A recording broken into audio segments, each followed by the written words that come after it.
শুভেচ্ছা। শুরু হলো সব খবর, কম সময় সব খবর একসাথে। নিয়মিত আয়োজন জুড়ে নুসরাত বৃষ্টি সবাইকে স্বাগত জানাই। ৩,৮৯০ কোটি টাকা ব্যয়ে 10টি প্রকল্প অনুমোদন দিল জাতীয় অর্থনৈতিক পরিষদের নির্বাহী কমিটি একনেক। প্রধানমন্ত্রী তারেক রহমানের সভাপতিত্বে সভার প্রকল্প তালিকায় চীনা অর্থনৈতিক জোন থাকলেও তা নিয়ে আলোচনা হয়নি। উত্থাপিত হলেও পাশ হয়নি খুলনা শিপইয়ার্ড সড়ক প্রশস্তকরণ ও উন্নয়ন প্রকল্প। সচিবালয়ে জাতীয় অর্থনৈতিক পরিষদের নির্বাহী কমিটি একনেকের চতুর্থ সভা অনুষ্ঠিত হয় মঙ্গলবার দুপুরে। প্রধানমন্ত্রী তারেক রহমানের সভাপতিত্বে এই সভায় 12টি প্রকল্প উত্থাপিত হওয়ার কথা ছিল, কিন্তু আলোচিত চীনা অর্থনৈতিক জোন প্রকল্প নিয়ে কোনো আলোচনা হয়নি বলে বৈঠক সূত্র নিশ্চিত করেছে।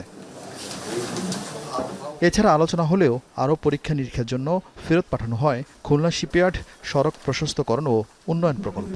বাকি 10টি প্রকল্প পাশ হয়েছে, যার মধ্যে রয়েছে বরিশাল সেচ প্রকল্প রক্ষণাবেক্ষণ, ময়মনসিংহ সিটি কর্পোরেশনের ভবন নির্মাণ, আনোয়ারা বাঁশখালী চকরিয়া আঞ্চলিক মহাসড়ক, দেশের 653টি মাদ্রাসায় মাল্টিমিডিয়া ক্লাসরুম স্থাপন অন্যতম। এই 10 প্রকল্প বাস্তবায়নে ব্যয় হবে ৩,৮৯০ কোটি টাকা। মাদ্রাসা বোর্ডের যে প্রকল্পটি রয়েছে তাদের ইএফটি সেটা সম্পর্কে আলোচনা হয়েছে। আরেকটি প্রকল্প আমাদের ওই প্রিভিয়াস বিল আটকে পড়েছিল, সেটা নিয়ে আলোচনা হয়েছে। ওই আমাদের মাল্টিমিডিয়া ক্লাসরুমের ওটার বিল নিয়ে আলোচনা হয়েছে। একনেক সভা শেষ করে সংসদ অধিবেশনে যোগ দেন প্রধানমন্ত্রী তারেক রহমান। আরেফিন শাকিল, যমুনা নিউজ, ঢাকা। এক রাতেই জামালপুর ও কুড়িগ্রামের সীমান্ত দিয়ে শতাধিক মানুষকে পুশিনের চেষ্টা করেছে ভারতীয় সীমান্তরক্ষী বাহিনী। রাতের আধারে 8টি আলাদা সীমান্ত দিয়ে এই অপচেষ্টা চালায় বিএসএফ। তবে বিজিবি ও স্থানীয়দের বাধার মুখে বিএসএফের সেই চেষ্টা ভণ্ডুল হয়ে যায়। এদিকে দেশের সকল সীমান্তে বিজিবির কঠোর নজরদারির কারণে পুশিন চেষ্টা কমেছে। একের পর এক ট্রাক ভিড়ছে সীমান্তের ওপারে। রাতের আধারে তাদের কাঁটাতার পেরিয়ে এপারে ঠেলে দেওয়ার পরিকল্পনা করে ভারতীয় সীমান্তরক্ষী বাহিনী। গতরাতে জামালপুরের দেওয়ানগঞ্জ, বকশীগঞ্জ এবং কুড়িগ্রামের রৌমারী ও রাজীবপুর উপজেলার 8টি সীমান্ত এলাকায় শতাধিক মানুষকে পুশিনের চেষ্টা করে বিএসএফ। তবে কোনোভাবেই সেই চেষ্টা সফল হতে দেয়নি বিজিবি। এখানে আমাদের বর্ডার মোটামুটি আমরা খুব সতর্কভাবে আছি, এবং কি আইনের বিজিবি যারা আছে তারাও আমাদের সাথে সর্বক্ষণই তারা রাত দিন এখানে আছে। আমগর বর্ডার গার্ড বিজিবি আছে, এখানে আমরাও সর্বক্ষণ তাগর লগে আছি। যে কোনো সময় রাত হোক আর দিন হোক 24 ঘন্টা আমরা বর্ডারেই আমগর বাড়ি, আমরা বর্ডারে থাকি। একটা লোকও আমরা ঢুকতে দেবো না। অনুপ্রবেশ ঠেকাতে সীমান্ত এলাকায় নজরদারি বৃদ্ধি করেছে বিজিবি। অরক্ষিত এবং গুরুত্বপূর্ণ স্থানে বাড়ানো হয়েছে টহল। একই সঙ্গে গোয়েন্দা তৎপরতা বাড়ানো হয়েছে। বিজিবির পাশাপাশি রাতে সীমান্ত পাহারা দিচ্ছেন স্থানীয়রাও। এদিকে বিজিবির কঠোর নজরদারিতে দেশের অন্যান্য সীমান্ত এলাকায় কমেছে পুশিন চেষ্টার ঘটনা। লালমনিরহাট, ঠাকুরগাঁও, মেহেরপুর ও পঞ্চগড়ে জোরদার করা হয়েছে টহল। রাহিম সারোয়ার, যমুনা নিউজ। ভারত সরকার বাংলাদেশকে চাপে ফেলতে পুশিনের চেষ্টা করছে না বলে মনে করেন প্রধানমন্ত্রীর তথ্য উপদেষ্টা। এটি দেশটির অভ্যন্তরীণ রাজনীতির প্রভাব বলেও মন্তব্য করেছেন তিনি। সচিবালয় সরকারের কার্যক্রম নিয়ে সাপ্তাহিক ব্রিফিংয়ে ডাক্তার জাহিদুর রহমান জানিয়েছেন, বিমান বাহিনীর আধুনিকায়নে এয়ার মিসাইল সহ বিভিন্ন সমরাস্ত্র কেনা হচ্ছে, যাতে যুদ্ধ পরিস্থিতিতে প্রস্তুতি থাকে বাংলাদেশের। স্থানীয় সরকার নির্বাচনে ব্যক্তি হিসেবে আওয়ামী লীগের কেউ অংশ নিলে সরকারের কোনো সমস্যা নেই বলেও জানান তথ্য উপদেষ্টা। সীমান্তে অবৈধ অনুপ্রবেশ কোনো প্রকার গ্রহণযোগ্য নয়। পশ্চিমবঙ্গে বিজেপি সরকার গঠনের পর পুশিন নিয়ে উত্তেজনা বেড়েছে বাংলাদেশ ভারত সীমান্তে। সচিবালয় ব্রিফিংয়ে এ নিয়ে কথা বলেছেন প্রধানমন্ত্রীর তথ্য উপদেষ্টা। ডক্টর ইউনূস সরকারের সময়ের বাংলাদেশ ভারত তিক্ত সম্পর্ক থেকে দুদেশই এখন বের হতে চায় বলে জানান তিনি। বলেন, ভারতের অভ্যন্তরীণ রাজনীতির কারণে সীমান্তে পুশিনের চেষ্টা হচ্ছে। এটা তাদের একটা অভ্যন্তরীণ রাজনৈতিক ব্যাপার, যেটার খানিকটা চাপ আমাদের উপরে আসছে। 5 আগস্ট পরবর্তী সময়ে ডক্টর ইউনূস সরকারের সাথে যে ধরনের পরিস্থিতি ছিল সেটা থেকে তারা বেরিয়ে আসতে চান। দুই দেশই চায় সেটা। সেজন্য আমি মনে করি যে সংকটটা প্রাইমারিলি দেখা যাচ্ছে, এটার একটা সমাধান দ্রুত হবে। ভারতের সাথে তিস্তা নদীর পানি বন্টন নিয়ে দীর্ঘদিনের সমস্যা বাংলাদেশের। বিগত আওয়ামী লীগ সরকার এক্ষেত্রে তিস্তা মহাপরিকল্পনা করেছিল। সেই পরিকল্পনা সংশোধন হচ্ছে। তথ্য উপদেষ্টা জানান, নতুন করে পরিকল্পনা সাজিয়ে চলতি বছরেই জমা দেওয়ার নির্দেশনা দিয়েছেন প্রধানমন্ত্রী। আগের তিস্তা প্রজেক্টেরও যদি কিছু এক্সটেনশন করে সব মিলিয়েও 20,000 কোটি টাকার মতো খরচ হতে পারে। এই টাকাটা বাংলাদেশ সরকারই আসলে দিতে পারে, এটা কোনো বড় টাকা মোটেও না। যদি 7 বছরে হয় 2,500-3,000 কোটি টাকা প্রতি বছর, কিন্তু একই সাথে সরকার আবার এই অপশনও রাখছে এইটার ব্যাপারে কেউ সাহায্য করবে কিনা, করতে পারে কিনা সেটাও আছে। যুদ্ধ পরিস্থিতিতে প্রস্তুতি রাখার জন্য সশস্ত্র বাহিনীকে আরও আধুনিকায়ন করতে চায় সরকার। এর অংশ হিসেবে বিমান বাহিনীর জন্য এয়ার মিসাইল সহ নানা সমরাস্ত্র কেনা হচ্ছে। বাংলাদেশ তার সামরিক বাহিনীকে উন্নত, আধুনিক এবং কমব্যাট রেডি একটা কথা বলা হয়, যে কোনো রকম যুদ্ধের পরিস্থিতির জন্য প্রস্তুত করার কাজ চলমান আছে। Attack helicopter, VIP helicopter, UAV মানে যেগুলোকে আমরা সহজ ভাষায় ড্রোন বলি, আননোন এরিয়াল ভেহিকলস, এগুলো কেনার জন্য আরও অনেকগুলো যেমন ধরুন electronic warfare system, medium range surface two air missile, এগুলো বাংলাদেশ প্রকিউর করার জন্য কাজ এগিয়ে নিয়ে যাচ্ছে। তথ্য উপদেষ্টা বলেন, আওয়ামী লীগের কার্যক্রম নিষিদ্ধ রাখার জন্য অন্তর্বর্তী সরকারের সন্ত্রাসবিরোধী আইনের অনুমোদন দিয়েছে বিএনপি সরকার। তবে স্থানীয় সরকার নির্বাচনে পদপদবি ব্যবহার না করে দলটির কেউ ব্যক্তিগতভাবে অংশ নিতে চাইলে সমস্যা নেই। ব্যক্তি হিসাবে যে কেউ যদি ক্রাইটেরিয়া যা আছে সেটা ফুলফিল করতে পারে, তিনি যদি মনে করেন নির্বাচন করবেন, তিনি নির্বাচন করতে পারেন। সরকারের দিক থেকে বাধা দেওয়ার কোনো কারণ নেই। ধরুন এই পার্লামেন্ট ইলেকশনে আওয়ামী লীগের কোনো এককালের কোনো নেতা চাইলেন যে আমি নির্বাচন করব, তিনি নির্বাচন করতে পারতেন, এমনকি মামলা থাকা, জেলে থাকার পরও। মিথ্যা তথ্য দিয়ে অপপ্রচার বন্ধে সরকার ব্যবস্থা নিচ্ছে বলে জানিয়েছেন তথ্য উপদেষ্টা। বলেন, এর গ্রাউন্ড ওয়ার্ক চলছে, গঠন করা হচ্ছে মন্ত্রণালয়ের আইনজীবী প্যানেল। সব বন্ধ হবে। আলমগীর স্বপন, যমুনা নিউজ, ঢাকা। ভারতের সাথে চলমান পুশ ইন সমস্যার স্থায়ী সমাধান চায় বাংলাদেশ। সরকারের এই অবস্থান স্পষ্ট করে পররাষ্ট্র প্রতিমন্ত্রী বলছেন, অবৈধ কোনো বাংলাদেশি সে দেশে থাকলে বিধি মেনে তাদের ফেরত নিতে পারে ঢাকা, কিন্তু জোর করে সীমান্ত দিয়ে অনুপ্রবেশ কোনোভাবেই বাংলাদেশ মানবে না বলেও স্পষ্ট করেন তিনি। বলেন, বাংলাদেশ বিশেষ কোনো দেশের ব্লকে যাবে না, তাই অন্যের সাথে যোগাযোগ ঢাকা দিল্লি সম্পর্কে প্রভাব ফেলবে না বলেও মনে করেন প্রতিমন্ত্রী। তবে দ্বিপাক্ষিক সম্পর্ক সমতা, ন্যায্যতার ভিত্তিতে হতে হবে বলেও সাফ জানান শামা ওবায়েদ ইসলাম। কথা বলেছেন সহকর্মী মাহফুজ মিশু।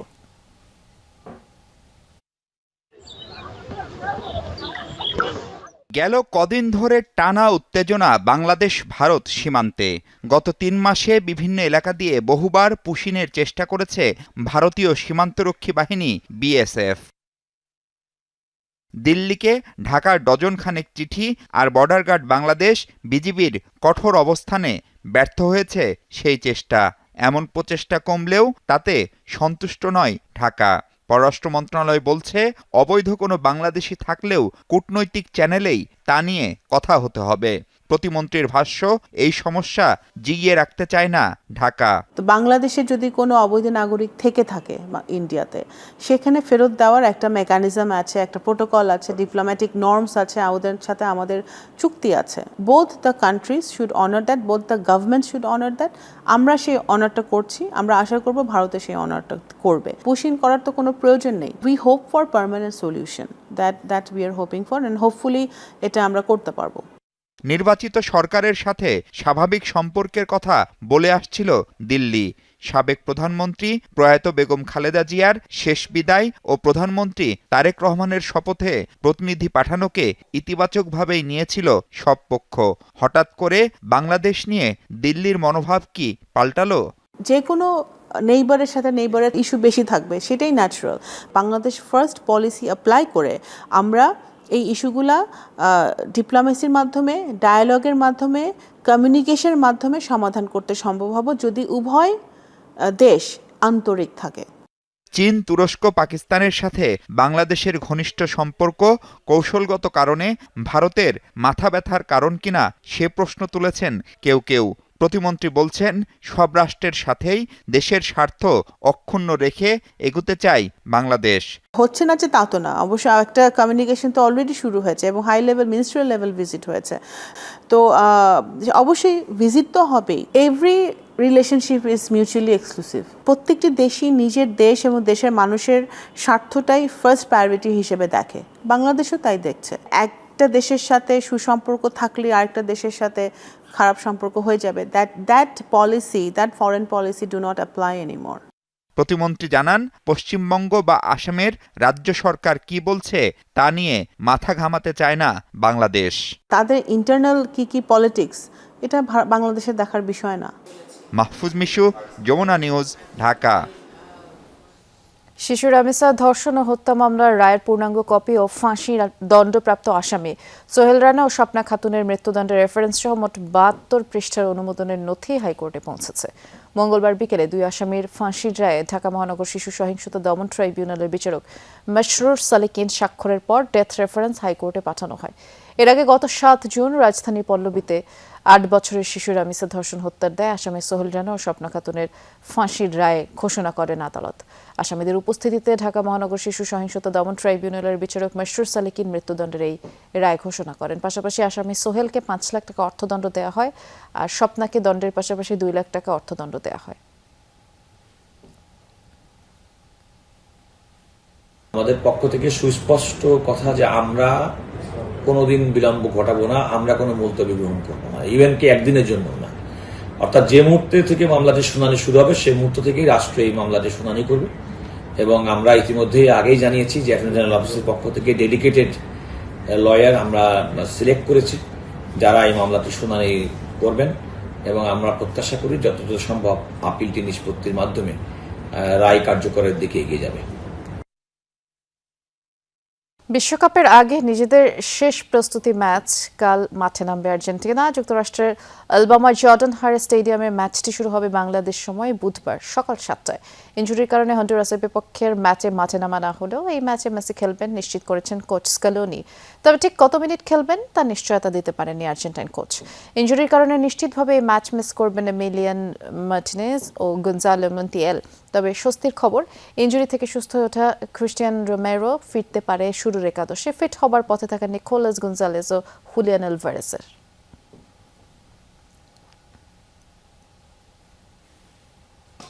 বিশ্বকাপ মিশন শুরুর আগে ইনজুরির কারণে কিছুটা অস্বস্তি বিরাজ করছে আর্জেন্টিনা শিবিরে। ছোট বড় মিলে দলের ৯ ফুটবলারের আছে চোট সমস্যা, বলছে আর্জেন্টিনার সবচেয়ে বড় স্পোর্টস পোর্টাল TYC।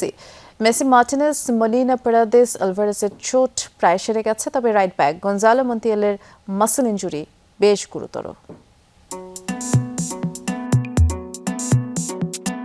বিশ্বকাপ শিরোপা ধরে রাখার মিশনে আর্জেন্টিনা এখন ডেরা বেঁধেছে যুক্তরাষ্ট্রের ক্যানসাসে। নিয়মিত স্কোয়াড নিয়ে অনুশীলন সারছেন হেড কোচ লিওনেল স্কালোনি। তবে আর্জেন্টিনার শিবিরে একটা চাপা অস্বস্তি কাজ করছে, আর সেটা হলো ইনজুরি সমস্যা। মেসি, মার্টিনেজ থেকে শুরু করে স্কোয়াডের ৯ ফুটবলারের আছে ইনজুরির সমস্যা, যা কিছুটা দুশ্চিন্তায় ফেলেছে স্কালোনিকে, বলছে আর্জেন্টিনার সবচেয়ে বড় স্পোর্টস পোর্টাল TOYC। শুরুতেই মেসি প্রসঙ্গ। গত সপ্তাহে ইন্টার মায়ামির হয়ে ম্যাচ খেলতে গিয়ে ক্লান্তিজনিত সমস্যা নিয়ে মাঠ ছাড়েন মেসি, কিন্তু চোট ততটাও হালকা ছিল না। এখনও শতভাগ ইন্টেন্সিটিতে অনুশীলন করছেন না মেসি, মিস করেছেন হন্ডুরাস ম্যাচ। তবে বিশ্বকাপের প্রথম ম্যাচ থেকেই শতভাগ ফিট মেসিকে পাওয়া যাবে বিশ্বাস সংশ্লিষ্টদের। মিডফিল্ডার লিয়েন্দ্রো পারাদেসেরও আছে ইনজুরির সমস্যা। কোপা লিবার্তাদোরেস থেকে বোকা জুনিয়র্সের বিদায়ের পর জানা যায় ডান পায়ের হ্যামস্ট্রিংয়ের চোটে পড়েছেন এই মিডফিল্ডার। তবে দলের চিকিৎসকরা আত্মবিশ্বাসী, প্রায় সেরেই উঠেছেন নাকি পারাদেস। এমিলিয়ানো মার্টিনেজ হন্ডুরাসের পর মিস করতে যাচ্ছেন আইসল্যান্ডের বিপক্ষে বুধবারের প্রস্তুতি ম্যাচও। তবে দিবুর বাম হাতের একটি আঙ্গুলের ছোট ফাটল এখনও সেরে ওঠেনি পুরোপুরি। অনুশীলনে ফিটনেস আর বল নিয়ে কাজ করলেও এখনও গ্লাভস হাতে ট্রেনিং করছেন না Martinez. Right back Gonzalo Montiel আরেকটি দুশ্চিন্তার নাম। মাত্র ১৫ দিন আগে রিভার প্লেটের জার্সি গায়ে গ্রেড 2 এর পেশির চোটে পড়েছেন মন্টিয়েল। এই ডিফেন্ডারের চোট নিয়ে শঙ্কা থাকায় তার বিকল্প হিসেবে অগাস্টিন জিয়াই আর নিকোলাস কাপালদোকে ক্যানসাসে ইতিমধ্যেই নিয়ে এসেছে স্কালোনি। অ্যাটলেটিকো মাদ্রিদে খেলা আরেক রাইট ব্যাক নোহুয়েল মলিনারও ইনজুরি সমস্যা আছে। তবে চিকিৎসকরা বলছেন বিশ্বকাপের প্রথম নয়তো দ্বিতীয় ম্যাচ থেকে মলিনাকে পাওয়া যাবে নিশ্চিত। সেন্টার ব্যাক ক্রিস্টিয়ান রোমেরোর অবস্থা কিছুটা ভালো। টটেনহামের এই ডিফেন্ডারের হাঁটুর ল্যাটারাল লিগামেন্টের চোট থাকলেও এখন তিনি প্রায় পুরোপুরি সুস্থ। তবে তরুণ winger Nico Paz, striker Julian Alvarez ও মিডফিল্ডার থিয়াগো আলমাদার হালকা চোট ছিল। এই তিনজনই প্রায় শতভাগ ফিটনেসের খুব কাছাকাছি বলছেন দলের চিকিৎসকরা। হাসিনুর রহমান, যমুনা স্পোর্টস। 2025 সালে আফ্রিকান ফুটবল কনফেডারেশনের কাফ এর বর্ষসেরা পুরুষ রেফারি ওমর আতানকে যুক্তরাষ্ট্রে ঢুকতে দেয়নি কর্তৃপক্ষ, কিন্তু কেন তাকে বিমানবন্দর থেকে ফেরত পাঠানো হয়েছে এ বিষয়ে কোনো ব্যাখ্যা দেয়নি। বিশ্বকাপের চূড়ান্ত পর্বে দায়িত্ব পাওয়া প্রথম সোমালিয়ান রেফারি হওয়ার পথে ছিলেন ওমর আতানের, আর সেই জন্যই যুক্তরাষ্ট্রের বিমানে উঠেছিলেন এই 34 বছর বয়সী রেফারি। কিন্তু মায়ামি আন্তর্জাতিক বিমানবন্দর থেকে তাকে ফেরত পাঠানো হয়। ঠিক কেন যুক্তরাষ্ট্রে ঢুকতে দেওয়া হয়নি ওমরকে তা জানায়নি যুক্তরাষ্ট্রের অভিবাসন কর্তৃপক্ষ। তবে প্রেসিডেন্ট ডোনাল্ড ট্রাম্প প্রশাসনে জারি করা ভ্রমণ নিষেধাজ্ঞার তালিকাভুক্ত কয়েকটি দেশের একটি সোমালিয়া, হয়তো সে কারণে ফিরিয়ে দেওয়া হয়েছে তাকে। এদিকে যুক্তরাষ্ট্রের সংশ্লিষ্ট কর্তৃপক্ষের সাথে কথা বলার পর ফুটবলের নিয়ন্ত্রক সংস্থা ফিফা আতানকে এবার বিশ্বকাপের দায়িত্ব থেকেই সরিয়ে দিয়েছে। 1.5 লাখ মানুষের পুঁচকে এক দেশ কুরাসাও, অথচ স্বপ্নটা আকাশ ছোঁয়া। বিশ্বকাপের প্রস্তুতি স্বার্থে সোমবার পা রেখেছে যুক্তরাষ্ট্রের ফ্লোরিডায়। দলটিকে বিদায় জানাতে রাস্তায় নেমে এসেছিল হাজার হাজার সমর্থক। তাদের এমন ভালোবাসায় সিক্ত দলটির কোচ ডিক অ্যাডভোকেট। 14 জুন নিজেদের প্রথম ম্যাচে জার্মানির বিপক্ষে কুরাসাওকে অগ্নি পরীক্ষা দিতে হবে। তবে রুবার বিপক্ষের জয় ড্রেসিং রুমের হাওয়া বদলে দিয়েছে বলে জানান দলটির অধিনায়ক লিয়ান্দ্রো বাকুনা। দেশটির আকার মাত্র 443 বর্গ কিলোমিটার, জনসংখ্যা মোটে 1.5 লাখ। মানচিত্রের এক কোণে পড়ে থাকা ছোট্ট একটা ক্যারিবিয়ান দ্বীপ। বলছি প্রথমবারের মতো বিশ্বকাপে জায়গা করে নেয়া কুরাসাওয়ের কথা, কিন্তু নামটা ছোট হলেও তাদের স্বপ্নটা এখন আকাশ ছোঁয়া। আগামী 11 জুন যখন বাজবে দ্য গ্রেটেস্ট শো অন আর্থের কিক অফের বাঁশি, তখন ফুটবল বিশ্বকাপের ইতিহাসে সবচেয়ে ছোট দেশ হিসেবে বিশ্বমঞ্চে পা রেখে নতুন ইতিহাস গড়বে এই পুচকে কুরাসাও। সেই মহাযজ্ঞের প্রস্তুতি স্বার্থেই সোমবার তারা এসে পৌঁছেছে যুক্তরাষ্ট্রের ফ্লোরিডায়। দেশ ছাড়ার আগে ঘরের মাঠে আরুবাকে 4-0 গোলে উড়িয়ে দিয়েছে কুরাসাও। বিশ্বকাপের মহারণের আগে এমন জয়ের আনন্দে সাগরে ভাসছে গোটা দেশ।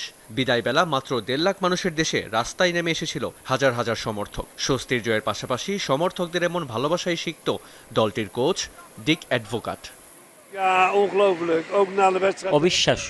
আরুবার বিপক্ষে ম্যাচের পর একটি পার্টিও হয়েছিল যেখানে আমাদের বিদায় জানাতে 15,000 মানুষ এসেছিল। এটি দারুণ এক অভিজ্ঞতা ছিল। আসলে জয়টা আমাদের দরকার ছিল। মূল মঞ্চে নামার আগে এই জয় আমাদের আত্মবিশ্বাস আরো বাড়িয়েছে।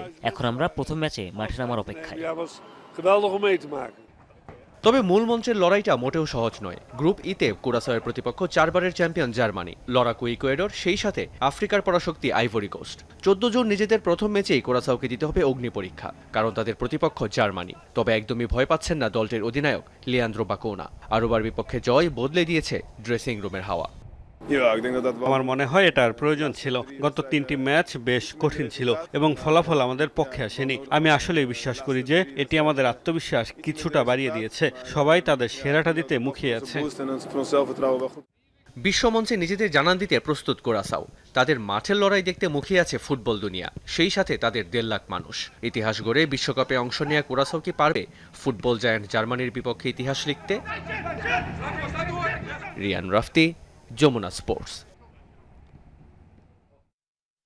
প্রস্তাব ছিল 200 কোটি টাকার, কিন্তু অস্বাভাবিক সেই প্রস্তাব নাকচ করে 47 কোটি টাকায় বিশ্বকাপ ফুটবল সরাসরি সম্প্রচারের প্রচার সত্ত্ব পেয়েছে বাংলাদেশ।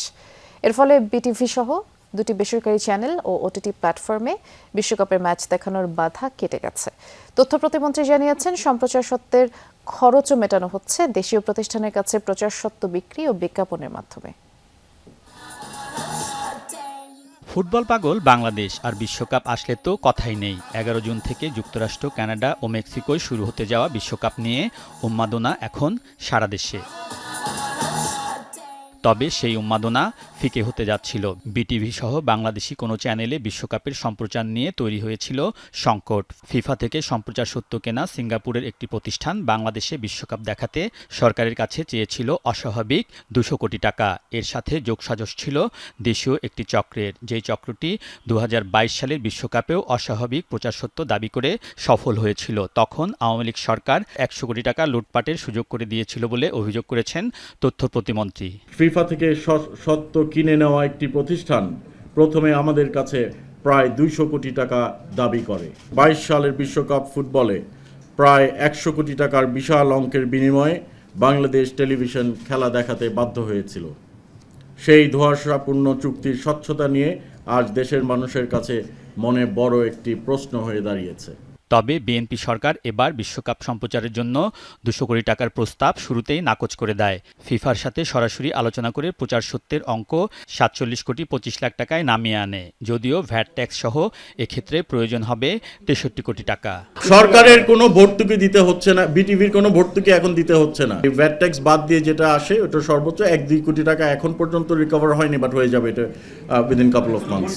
বিশ্বকাপ ফুটবল রাজধানীর বিভিন্ন স্থানে বড় স্ক্রিনে দেখানো হবে বলে জানিয়েছেন ক্রীড়া প্রতিমন্ত্রী। বিটিভির মাধ্যমে আমাদের যারা সত্যগুলো নিয়েছে তাদের মাধ্যমে সারা দেশের মানুষ বিশ্বকাপ ফুটবল দেখবে, পাশাপাশি ঢাকা সহ বাংলাদেশের বিভিন্ন জায়গায় যাতে বড় স্ক্রিনে আমরা যাতে খেলাগুলো আমাদের দর্শকদের সামনে উপস্থাপন করতে পারি সেই বিষয়ে আমাদের পরিকল্পনা রয়েছে। ক্রীড়া প্রতিমন্ত্রী বলেন, দেশে বিশ্বকাপ ফুটবল সরাসরি দেখা যাবে না তা ছিল অকল্পনীয়। সরকার প্রধানের প্রচেষ্টায় অপচয় রোধ করে ব্যবস্থা হয়েছে সম্প্রচারের। আলমগীর স্বপন, যমুনা নিউজ, ঢাকা। জনগণের ইচ্ছা অনুযায়ী সরকার গঠন না হওয়া সব প্রতিষ্ঠানই সরকার হস্তক্ষেপ করছে বলে মন্তব্য করেছেন বিরোধী দলীয় নেতা ও জামায়াত আমির ডাক্তার শফিকুর রহমান। দুপুরে মগবাজারে জামায়াতের ছায়া বাজেট প্রস্তাবনা অনুষ্ঠানে এমন মন্তব্য করেন তিনি। বলেন, সততা স্বচ্ছতা না থাকলে কোনো বাজেটই কার্যকর হবে না। সংসদে অর্থ বছর ক্যালেন্ডার বছরের সাথে করার প্রস্তাব করবে বিরোধী দল। বিরোধী দলের দেয়া বাজেটের প্রস্তাবনা জনস্বার্থ বিরোধী হলে সমালোচনা করে সহযোগিতার আহ্বান জামায়াত আমিরের। বলেন, 24-এর অভ্যুত্থানের পর জনগণের আকাঙ্ক্ষার উপর একটি সরকার হয়েছিল, তারাও জনগণের উপর ইনসাফ করতে পারেনি।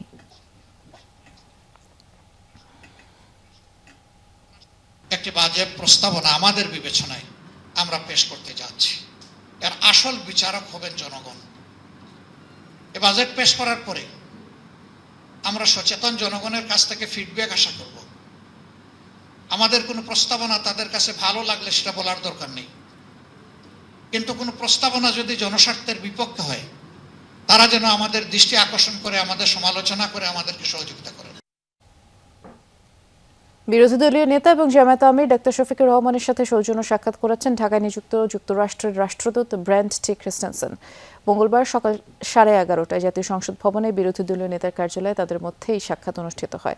সাক্ষাতে নির্বাচন পরবর্তী দেশের সামগ্রিক রাজনৈতিক অর্থনৈতিক পরিস্থিতি, আসন্ন জাতীয় বাজেট, দ্বিপক্ষীয় বাণিজ্য, বিনিয়োগের সম্ভাবনা, বাংলাদেশ যুক্তরাষ্ট্র সম্পর্কের বিভিন্ন দিক সহ পারস্পরিক স্বার্থ সংশ্লিষ্ট নানা বিষয়ে আলোচনা হয়। এছাড়া বাংলাদেশের গণতান্ত্রিক প্রতিষ্ঠানসমূহের বিকাশ, সুশাসন, অর্থনৈতিক সহযোগিতা, আঞ্চলিক আন্তর্জাতিক বিভিন্ন সমসাময়িক বিষয় নিয়েও আলোচনা হয়। উভয় পক্ষ পারস্পরিক শ্রদ্ধা, সহযোগিতা, বোঝাপড়ার ভিত্তিতে বিদ্যমান সম্পর্ক আরও জোরদার করার প্রত্যাশা ব্যক্ত করেন। শেয়ার বাজার চাঙা করতে দরকারি সব সংস্কার করা হবে বলে জানিয়েছেন অর্থমন্ত্রী আমির খসরু মাহমুদ চৌধুরী। সংসদে প্রশ্নোত্তরে তিনি বলেন, এরই মধ্যে অভিজ্ঞদের নিয়োগ দেওয়া হয়েছে। অপর এক প্রশ্নের উত্তরে ডাক ও টেলিযোগাযোগ মন্ত্রী ফকির মাহবুব আনাম বলেন, স্টার্টআপে বিনিয়োগ অব্যাহত রাখবে বর্তমান সরকার, তবে যাচাই বাছাই ও নজরদারি বাড়ানো হবে। বলেন, দেশে বেশ কিছু প্রতিষ্ঠানে সরকারের বিনিয়োগ আছে, এর মধ্যে কেউ কেউ ভালো করছে, তবে কারো কারো কার্যক্রম সন্তোষজনক নয়। আরেক প্রশ্নের উত্তরে অর্থমন্ত্রী আমির খসরু মাহমুদ চৌধুরী বলেন, কারিগরি শিক্ষার ঘাটতির কারণে শিক্ষিত বেকারের সংখ্যা বেড়েছে। বর্তমান সরকার দক্ষতা বৃদ্ধিতে গুরুত্ব দিচ্ছে বলেও জানান তিনি। আসছে বাজেটে নারী ও যুব উন্নয়নে 400 কোটি টাকা বরাদ্দ রাখা হচ্ছে বলেও জানিয়েছেন তিনি। ইতিমধ্যে আপনারা জানেন, সিকিউরিটি অ্যান্ড এক্সচেঞ্জ কমিশন একটি নতুন কমিশন গঠন করা হয়েছে অত্যন্ত অভিজ্ঞ লোকদের নিয়ে, এবং আগামী দিনে ক্যাপিটাল মার্কেটকে অ্যাক্টিভেট করার জন্য, এর মাধ্যমে আমাদের অর্থনীতিতে নতুন গতি সঞ্চার করার জন্য আমাদের অনেকগুলো ডিরেগুলেশন আসবে। 3 মাসের মধ্যে সুপ্রিম কোর্টের জন্য স্বতন্ত্র সচিবালয় প্রতিষ্ঠায় হাইকোর্টের রায় স্থগিত করেছে আপিল বিভাগ। পরবর্তী শুনানি 16 জুন ধার্য করা হয়েছে। বিচার বিভাগের স্থবিরতা কাটাতে রায়টি স্থগিত করা হয়েছে বলে জানান রাষ্ট্রের প্রধান আইন কর্মকর্তা। রিটকারী আইনজীবী বলেন, বিচার বিভাগ স্বাধীন না হলে জনগণের রক্ষা কবচ বলতে কিছু থাকবে না, সঠিকভাবে কাজ করতে পারবে না অধস্থন বিচার বিভাগও। অধস্থন আদালতের বিচারকদের চাকরি শৃঙ্খলা সংক্রান্ত 116 অনুচ্ছেদ অনুযায়ী জুডিশিয়াল সার্ভিস বিধিমালা বাতিল ও সুপ্রিম কোর্টের স্বতন্ত্র সচিবালয় চেয়ে 7 আইনজীবী একটি রিট করেন। শুনানি শেষে গত বছরের সেপ্টেম্বরে সুপ্রিম কোর্টের জন্য পৃথক স্বাধীন সচিবালয় 3 মাসের মধ্যে প্রতিষ্ঠার নির্দেশ দেন হাইকোর্ট। রায়ের পর স্বতন্ত্র সচিবালয় নিয়ে অধ্যাদেশ জারি করে অন্তর্বর্তী সরকার। সচিবালয়ের কার্যক্রম উদ্বোধন করেন তৎকালীন প্রধান বিচারপতি সৈয়দ রেফাত আহমেদ। 7 এপ্রিল 185 পৃষ্ঠার হাইকোর্টের পূর্ণাঙ্গ রায় প্রকাশ করা হয়। 21 মে হাইকোর্টের রায়ের বিরুদ্ধে আপিল করে রাষ্ট্রপক্ষ। এদিকে সংসদের প্রথম অধিবেশনে সুপ্রিম কোর্ট সচিবালয় অধ্যাদেশ রহিত করেছে সরকার। মঙ্গলবার প্রধান বিচারপতি জুবাইর রহমান চৌধুরীর নেতৃত্বে 4 বিচারপতির আপিল বেঞ্চ সুপ্রিম কোর্ট সচিবালয় প্রতিষ্ঠায় হাইকোর্টের রায় স্থগিত করেন। একই সঙ্গে পরবর্তী শুনানির জন্য 16 জুন ধার্য করা হয়েছে। আপিল শুনানিতে অ্যাটর্নি জেনারেল রায় স্থগিত করার পক্ষে আইনি যুক্তি তুলে ধরেন। রাষ্ট্রের প্রধান কর্মকর্তা বলেন, বিচার বিভাগের উপর সরকার কোনো হস্তক্ষেপ করছে না। প্রশাসনিক জটিলতা, বিচার বিভাগীয় কর্মকর্তাদের ব্যাপারে স্থবিরতা, সেটা কাটে ওঠা সম্ভব। আমি তো বর্তমান সরকারের কোনো সদিচ্ছার অভাব দেখছি না, যারা বিচার বিভাগের স্বাধীনতা সুনিশ্চিত করবে না এমন কোনো কিছু দেখি না। এদিকে হাইকোর্টের রায় থাকা সত্ত্বেও সুপ্রিম কোর্ট সচিবালয় অধ্যাদেশ রহিত করায় বিচার বিভাগ নিয়ে জনগণের কাছে নেতিবাচক বার্তা যাচ্ছে বলে মন্তব্য করেছেন রিটকারী আইনজীবী। হাইকোর্ট বিভাগের এরকম ডাইরেকশন থাকা সত্ত্বেও তারা সুপ্রিম কোর্ট সচিবালয়কে বিলুপ্ত করে দিয়েছেন। এই ধরনের কাজ সরকারের পক্ষ থেকে করা উচিত নয়। শুধুমাত্র সরকার কিংবা বিরোধী দলের ব্যাপার না, জনগণের রক্ষা কবচ বলতে শেষ পর্যন্ত কিছুই আর হাতে থাকে না।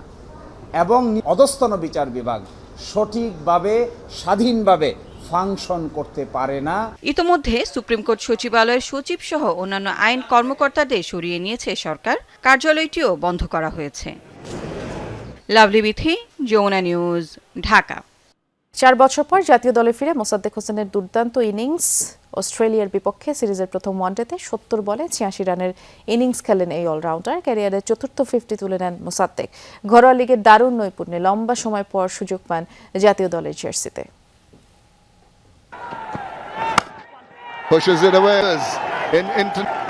মেঘাচ্ছন্ন মিরপুরে মোসাদ্দেক হোসেনের দারুণ এক প্রত্যাবর্তন। প্রায় 4 বছর পর জাতীয় দলে ফিরেছেন। ফিরেই দুর্দান্ত একটা ইনিংস তিনি খেলেছেন। অস্ট্রেলিয়ার বিপক্ষে সিরিজের প্রথম ওয়ানডেতে হোম অফ ক্রিকেটে 70 বলে করেছেন 86 রান, 7-4, 3 ছক্কায় দারুণ একটা ইনিংস এই অলরাউন্ডারের। 6 নম্বরে ব্যাট করতে নেমেছিলেন। 21 রানে একটা জীবন পান তিনি। ম্যাট রেনশোর বলে কনলি একটা ক্যাচ মিস করেন এবং সেই ক্যাচ মিসের সুবাদে পরবর্তীতে 49 বলে দারুণ এক ইনিংসে তিনি 50 তুলে নেন। যদিও সেই 50কে আসলে সেঞ্চুরিতে রূপান্তর করতে পারেনি। আক্ষেপটা নিশ্চয়ই আছে। 14 রানের 86 রান করে তিনি অপরাজিত থাকেন। 50 ওভারে বাংলাদেশ শক্তিশালী একটা স্কোর দাঁড় করেছে অস্ট্রেলিয়ার সামনে। 2016 সালে ওয়ানডে অভিষেক, তারপরে বেশ কয়েকবার দলে আসা যাওয়া এবং সবশেষ 2022 সালে তিনি জিম্বাবুয়ের বিপক্ষে ওয়ানডে খেলেছিলেন। এরপর আসলে আর জাতীয় দলে তার ফেরা হয়নি এবং ঘরোয়া ক্রিকেটে বছরের পর বছর তিনি পারফরমেন্স করেছেন, তবে জাতীয় দলের জার্সিটার গায়ে জড়ানো হয়নি। সবশেষ প্রধান নির্বাচক হিসেবে গাজী আশরাফ হোসেন লিপু যখন ছিলেন, তিনি বলেছিলেন মেহেদী হাসান মিরাজ থাকা অবস্থায় মোসাদ্দেক হোসেনের জাতীয় দলের সুযোগ পাওয়াটা আসলে কতটা কঠিন। তবে হাবিবুল বাশার প্রধান নির্বাচক হিসেবে দায়িত্ব পাওয়ার পর অস্ট্রেলিয়ার বিপক্ষে সিরিজে মোসাদ্দেক হোসেনের দারুণ একটা কামব্যাক এবং সবশেষ যে ডিপিএল চলতি ডিপিএলে মোসাদ্দেক হোসেনের দুর্দান্ত পারফরমেন্স। 7 ম্যাচে আবাহনীর হয়ে তিনি প্রায় 350 রান করেছেন, 2 50 এবং 1 সেঞ্চুরি তিনি করেছেন আবাহনীর জার্সিতে এবং ঘরোয়া ক্রিকেটের সেই পারফরমেন্সের সুবাদেই জাতীয় দলে একটা কামব্যাক হয়েছে এবং প্রশ্ন ছিল আসলে জাতীয় দলের কামব্যাকটা কতটা রাঙাতে পারেন মোসাদ্দেক হোসেন। তবে প্রথম ম্যাচেই তিনি বাজিমাত করেছেন এবং দলের প্রয়োজনে দলের সর্বোচ্চ স্কোরটাই তিনি করেছেন প্রায় 122 স্ট্রাইক রেটে। অস্ট্রেলিয়ার বিপক্ষে প্রথম ওয়ানডেতে এই 50টি ওয়ানডেতে মোসাদ্দেকের ক্যারিয়ারের চতুর্থ 50। 5 বছর পর তিনি 50-র দেখা পেয়েছেন এবং যদি বলি বল হাতেও নিশ্চয়ই চাইবেন এই সিরিজটায় রাঙাতে। ডিপিএলে 12 উইকেট নিয়েছেন মোসাদ্দেক। ব্যাটিং অলরাউন্ডার হিসেবে এই সিরিজে থাকবেন। অধিনায়ক মেহেদী হাসান মিরাজ প্রথম ম্যাচের আগেই প্রেস কনফারেন্সে বলেছেন। সব মিলে আসলে মোসাদ্দেক হোসেনের শুরুটা দারুণ হয়েছে, প্রত্যাবর্তনটা দারুণ করেছেন। এখন দেখার বিষয় ধারাবাহিকতা ধরে রাখতে পারেন কিনা, পুরো সিরিজটা অস্ট্রেলিয়ার বিপক্ষে রাঙাতে পারেন কিনা এবং তার কামব্যাকটা আসলে কতটুকু স্মরণীয় করে রাখতে পারেন। হাসান আল মারুফ, যমুনা স্পোর্টস, মিরপুর শেরেবাংলা জাতীয় ক্রিকেট স্টেডিয়াম, ঢাকা। বিসিবি সভাপতি তামিম ইকবালের নেতৃত্বে অনুষ্ঠিত প্রথম বোর্ড সভায় 24 জন পরিচালককে নিয়ে স্ট্যান্ডিং কমিটিগুলো চূড়ান্ত করা হয়েছে। নতুন এই কমিটিকে সভাপতি তামিম ইকবাল ফ্যাসিলিটিস বিভাগ নিজের তত্ত্বাবধানে রেখেছেন। আর অন্যান্য গুরুত্বপূর্ণ বিভাগের মধ্যে ফিনান্স কমিটিতে ইশরাফিল খসরু, গেম ডেভেলপমেন্টে ফাহিম সিনহা, এইচ গ্রুপে মিনহাজুল আবেদিন নান্নু, হাই পারফরমেন্স ও গ্রাউন্ডস কমিটির দায়িত্ব পেয়েছেন শাহনিয়ান তামিম। আর অন্যদিকে মিডিয়া অ্যান্ড কমিউনিকেশনে আসিফ রব্বানি, সিসিডিএমে মঈনুদ্দিন চৌধুরী, উইমেন্স উইংয়ে রফিকুল ইসলাম বাবু, মেডিকেল কমিটিতে মাহবুব শামীম, অডিট কমিটিতে সাইদ বিন জামান সৌরভ এবং লজিস্টিক্স ও প্রোটোকল কমিটির দায়িত্ব দেওয়া হয়েছে ইয়াসির ফয়সালকে। তবে ক্রিকেট অপারেশনস কমিটির দায়িত্ব এখনও দেওয়া হয়নি কাউকে। রাজধানীর মগবাজারে বিএনপি নেতা বিল্লাল হোসেন তালুকদার হত্যার ঘটনায় দুজনকে আটক করেছে পুলিশ।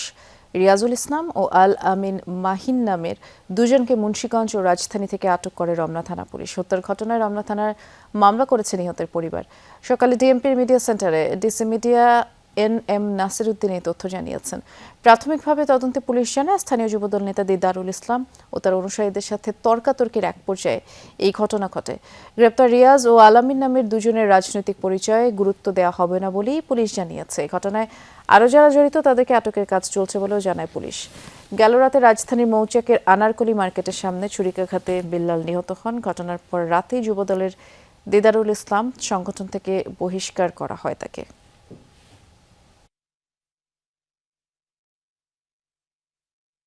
সমস্ত প্রাপ্ত তথ্য প্রমাণাদি পর্যালোচনা করে ইতিমধ্যে ঘটনায় জড়িত সন্দেহে দুইজনকে গ্রেপ্তার করা হয়েছে। একজন হচ্ছে রিয়াজুল ইসলাম এবং আরেকজন হচ্ছে আল আমিন মাহিন। এই দুজনকে গ্রেপ্তার করা হয়েছে এবং অন্যান্য যারা জড়িত আছে তাদেরকে গ্রেপ্তারের চেষ্টা অব্যাহত আছে।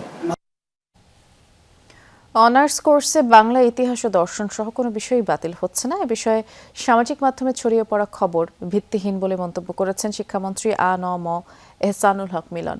মঙ্গলবার সচিবালয়ে একনিক সভা শেষে বিষয়টি জানান তিনি। বলেন, কোনো বিষয় বাদ দেওয়ার সিদ্ধান্ত হয়নি। সাংবাদিকদের প্রশ্নের জবাবে শিক্ষামন্ত্রী বলেন, চাহিদা অনুযায়ী অনার্সে নতুন বিষয় যুক্ত করার বিষয়ে আলোচনা চলছে। সেই সাথে মাদ্রাসা শিক্ষা ব্যবস্থার উন্নয়নে নেওয়া প্রকল্প নিয়ে একনিকে আলোচনা হয়েছে। আমরা শুধু আলোচনা হচ্ছে যে কিভাবে আমরা শিক্ষা ব্যবস্থাকে আরো উন্নত করব এবং মার্কেট ড্রিভেন ডিমান্ড অনুযায়ী আমরা করব, ইন্ডাস্ট্রি একাডেমির রিলেশন কিভাবে হবে সেগুলি নিয়ে আলোচনা। বাংলা, দর্শন, ইতিহাস বাদ পড়বে এই আলোচনা আমরা কোথাও শুনিনি এবং আমরাও কোথাও করিনি। ফিলিপাইনের 7.8 মাত্রার শক্তিশালী ভূমিকম্পে প্রাণহানি বেড়ে দাঁড়িয়েছে 37 জনে, আহতদের শতাধিক। শুধুমাত্র সাকসারজেন অঞ্চলের ধ্বংসস্তূপ থেকেই 31টি মরদেহ উদ্ধার করা হয়েছে। এখনও নিখোঁজ রয়েছেন বেশ কয়েকজন। দেশটির সিভিল ডিফেন্স কর্তৃপক্ষ এই তথ্য নিশ্চিত করেছে। 10,000-এরও বেশি বাসিন্দা ঘরবাড়ি হারিয়েছেন। সোমবার স্থানীয় সময় সকালে দক্ষিণ ফিলিপাইনের মিন্দানাও দ্বীপে ভূমিকম্পটি আঘাত হানে। ভূপৃষ্ঠ থেকে 6.5 মাইল গভীরে ছিল এর উৎপত্তিস্থল। কম্পনের পর 1 থেকে 6 মাত্রার প্রায় 140টি আফটার শক অনুভূত হয় আশপাশের অঞ্চলগুলোতে। সাময়িকভাবে সুনামি সতর্কতা জারি করা হয় ফিলিপাইন সহ এশিয়ার কয়েকটি দেশে। আয়তনের দিক থেকে ফিলিপাইনের দ্বিতীয় বৃহত্তম দ্বীপ মিন্দানাওতে আনুমানিক 2.5 কোটি মানুষের বসবাস।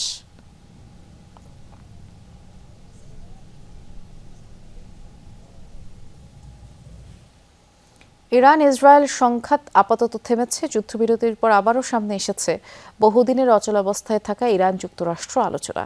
ওয়াশিংটন বলছে সমঝোতা খুব কাছাকাছি। তেহরানও দরজা পুরোপুরি বন্ধ করেনি, কিন্তু অবিশ্বাস, জব্দকৃত সম্পদ, আঞ্চলিক নিরাপত্তা প্রশ্নে এখনও রয়ে গেছে বড় বাধা। তাহলে কি সত্যি হতে যাচ্ছে নতুন কোনো চুক্তি, নাকি এই যুদ্ধবিরতির আড়ালে কূটনৈতিক লড়াই আরও জটিল হচ্ছে?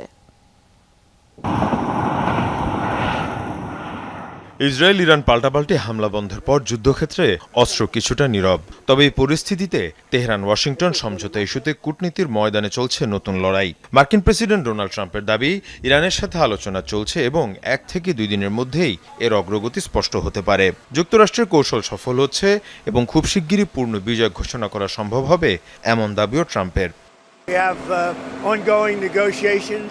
ইরানের সাথে আমাদের আলোচনা চলছে। আশা করি 2-1 দিনের মধ্যেই আমরা সিদ্ধান্তে পৌঁছাতে পারব। হরমুজে আমরা কঠোর অবস্থানেই থাকব। আমাদের আড়ালে সেখান দিয়ে কোনো কিছুই যেতে দেয়া হবে না। এই পরিস্থিতিতে হোয়াইট হাউসও আশাবাদী। ভাইস প্রেসিডেন্ট জেডি ভ্যান্স জানান, ইরান আলোচনার টেবিলে বাস্তবসম্মত প্রস্তাব নিয়ে এসেছে। এ অবস্থা সমঝোতা হলে সেটি হবে মার্কিন জনগণের জন্য বড় অর্জন, শুধু ওয়াশিংটনই নয়। মধ্যস্থতাকারী পাকিস্তানও ইতিবাচক সমঝোতা ইস্যুতে। প্রধানমন্ত্রী শেহবাজ শরীফ বলছেন, আলোচনার চূড়ান্ত লক্ষ্য অর্জনের দ্বারপ্রান্তে রয়েছে দুপক্ষই। সাম্প্রতিক যে সংঘাত হয়েছে তা কোনোভাবেই কাম্য নয়। আমরা চাই এই সংকটের একটি শান্তিপূর্ণ সমাধান। চূড়ান্ত সিদ্ধান্তের জন্য সব পক্ষই ইতিবাচক পদক্ষেপ নিয়েছে। আশাবাদী হলেও সংশয় সন্দেহ এখনও পুরোপুরি দূর করতে পারেনি ইরান। তেহরান বলছে, শান্তি আলোচনা ইরানের কাছে যুদ্ধেরই আরেকটি অংশ। এ অবস্থায় কোনো স্থায়ী সমঝোতার জন্য জব্দ করা প্রায় $24 বিলিয়ন ইরানি সম্পদ মুক্ত করার বিষয়টি গুরুত্বপূর্ণ শর্ত হয়ে উঠেছে। এই সংকটের কারণ হলো যুক্তরাষ্ট্রের শর্ত ভঙ্গ করা। তাদের প্রতিটি পদক্ষেপই বলে দেয় যুক্তরাষ্ট্র সমঝোতা কিংবা আলোচনা কোনোটাতেই আগ্রহী নয়। ইরান যুক্তরাষ্ট্র সমঝোতার সম্ভাবনা বাস্তব হলেও তা এখনও নিশ্চিত নয়। আগামী কয়েকদিনের আলোচনায় ঠিক করে দিতে পারে মধ্যপ্রাচ্য নতুন এক কূটনৈতিক অধ্যায় প্রবেশ করবে নাকি আবারও ফিরে যাবে সংঘাতের পুরনো চক্রে। মীর মুশফিকা হাসান, যমুনা নিউজ। হরমুজ প্রণালীর কাছে ভূপাতিত হয়েছে যুক্তরাষ্ট্রের একটি অ্যাপাচি অ্যাটাক হেলিকপ্টার। মার্কিন গণমাধ্যম নিউ ইয়র্ক টাইমস জানিয়েছে সোমবার প্রণালীর কাছাকাছি আচমকা বিধ্বস্ত হয় হেলিকপ্টারটি। তবে এই দুর্ঘটনার নেপথ্যের কারণ হামলা, দুর্ঘটনা নাকি যান্ত্রিক ত্রুটি তা এখনও নিশ্চিত করেনি মার্কিন সেন্টকম। জানা গেছে জীবিত উদ্ধার করা হয়েছে হেলিকপ্টারটির ভেতরে থাকা দুজন পাইলটকেও। তাদের নিরাপদে উদ্ধারের বিষয়টি নিশ্চিত করেছেন মার্কিন president Donald Trump. The pilots are fine, yeah. And was Nobody that injured. brought it down? We are going to issue a report tomorrow, but the pilots are fine, yeah. Saudi আরব সীমান্তের কাছে ভূপাতিত হয়েছে Yemen থেকে ছোঁড়া একটি ballistic missile. সোমবার এই তথ্য নিশ্চিত করেছে সৌদির প্রতিরক্ষা মন্ত্রণালয়। জানিয়েছে নির্ধারিত লক্ষ্যবস্তুতে আঘাত হানতে ব্যর্থ হয়েছে ক্ষেপণাস্ত্রটি। সীমান্তের কাছাকাছি একটি জনমানবহীন এলাকায় গিয়ে সেটি পড়ে। এক বিবৃতিতে দেশটির প্রতিরক্ষা মন্ত্রণালয়ের মুখপাত্র জানান, প্রযুক্তিগত পর্যালোচনার পর জানা গেছে অন্য কোনো লক্ষ্যবস্তুকে টার্গেট করে ক্ষেপণাস্ত্রটি ছোঁড়া হয়েছিল। যান্ত্রিক ত্রুটির জেরে গতিপথ থেকে বিচ্যুত হয়ে যায় সেটি।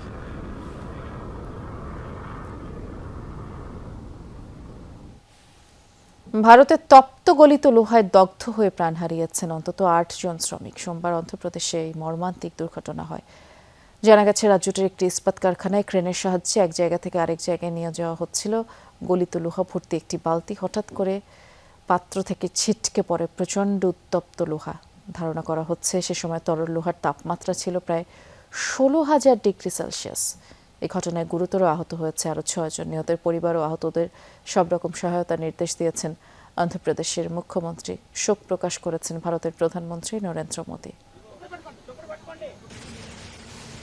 কুমিল্লার বুড়িচংয়ে হাইওয়ে পুলিশের গাড়িতে হামলা ভাঙচুরের ঘটনা ঘটেছে। সকালে ঢাকা চট্টগ্রাম মহাসড়কের নিমসার বাজার এলাকায় এই ঘটনা। পুলিশ জানায় ঢাকা চট্টগ্রাম মহাসড়কে চলাচলকারী একটি ব্যাটারি চালিত অটোরিকশা জব্দ করে থানায় নিচ্ছিল হাইওয়ে পুলিশ। এ সময় অটোরিকশা উল্টে চালক আহত হয়। আশপাশে থাকা অটোরিকশা চালকরা হাইওয়ে পুলিশের উপর তখন হামলা করলে পুলিশের একটি গাড়ি ভাঙচুর করা হয়।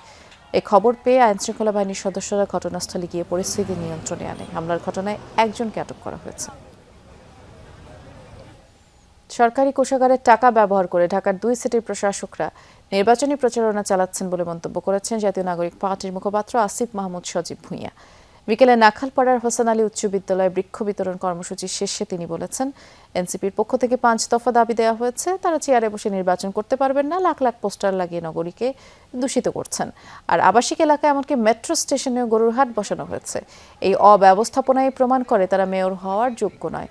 তিনি আরও বলেন, বিভিন্ন জায়গায় আওয়ামী লীগের মিছিল হচ্ছে, আওয়ামী লীগের সকল কার্যক্রম নিষিদ্ধ আছে, তাই এটি স্বরাষ্ট্রমন্ত্রী ও মন্ত্রণালয়ের ব্যর্থতা। এনসিপি এককভাবে নির্বাচনের সর্বোচ্চ প্রস্তুতি নিচ্ছে। জোটে নির্বাচন হবে কিনা তফসিলের পরে দলগুলোর সাথে বসে সিদ্ধান্ত নেওয়া হবে বলেও জানান তিনি। সরকারি কোষাগারের টাকায়, সিটি কর্পোরেশনের টাকায় তারা নিজেদের নির্বাচনী প্রচারণা করছেন, সিটি কর্পোরেশনের লোগো ব্যবহার করছেন সে ধরনের প্রচারণায়।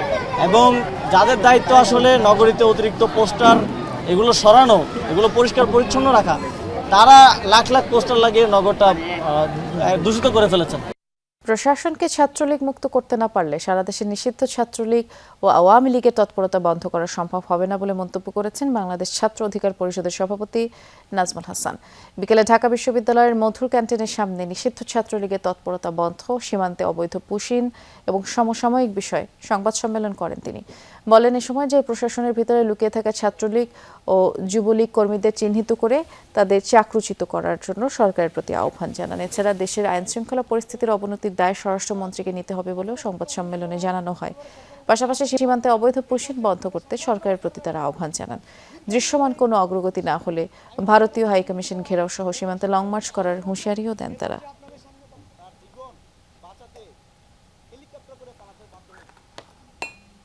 সন্ত্রাসী সংগঠন ছাত্রলীগ, আওয়ামী লীগ আবারও পুরো বাংলাদেশকে অস্থিতিশীল করার চেষ্টা করছে, বিভিন্ন জায়গায় হামলা করার চেষ্টা করছে, বিপ্লবী ছাত্র জনতাদেরকে রক্তাক্ত করার চেষ্টা করছে।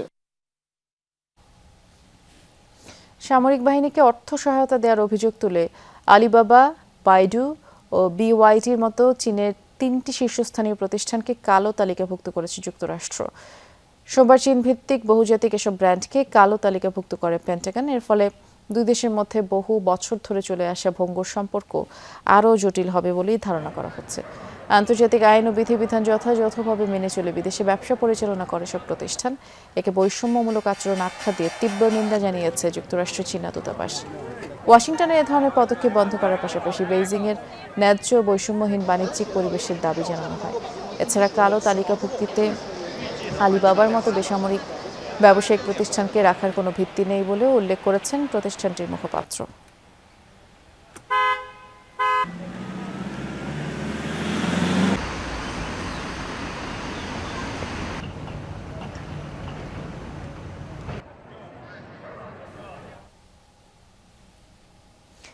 ইউক্রেনে রাশিয়ার হামলায় নিহত হয়েছে অন্তত 4 জন। মঙ্গলবারের এই হামলায় 20 জনেরও বেশি আহত হয়েছে। কর্তৃপক্ষ জানায় দেশটির খার্কিভ অঞ্চলে ক্ষেপণাস্ত্র ড্রোন হামলা চালায় রাশিয়া। ক্ষতিগ্রস্ত ভবন ও ধ্বংসস্তূপে উদ্ধারের কাজ চলছে। হামলার সময় ব্রিটেন, ফ্রান্স, জার্মানির নেতাদের সাথে আলোচনা শেষে কিয়েভে ফিরছিলেন ইউক্রেনের প্রেসিডেন্ট। সম্প্রতি রাশিয়া ইউক্রেনের মধ্যে পাল্টাপাল্টি বেশ কিছু বড় হামলার পর যুদ্ধবিরতির আহ্বান জানান ইউক্রেনের প্রেসিডেন্ট। যুক্তরাষ্ট্র ইউরোপের সক্রিয় অংশগ্রহণে সংলাপের প্রস্তাব দেন ভলোদিমির জেলেনস্কি। আর যুদ্ধবিরতির সংলাপ উপেক্ষা করে রাশিয়ার এই হামলায় নতুন করে উত্তেজনা সৃষ্টি করেছে। এছাড়া আজকে সব খবরের সব আপডেট সাথে থাকার জন্য ধন্যবাদ। নিরাপদে থাকবেন।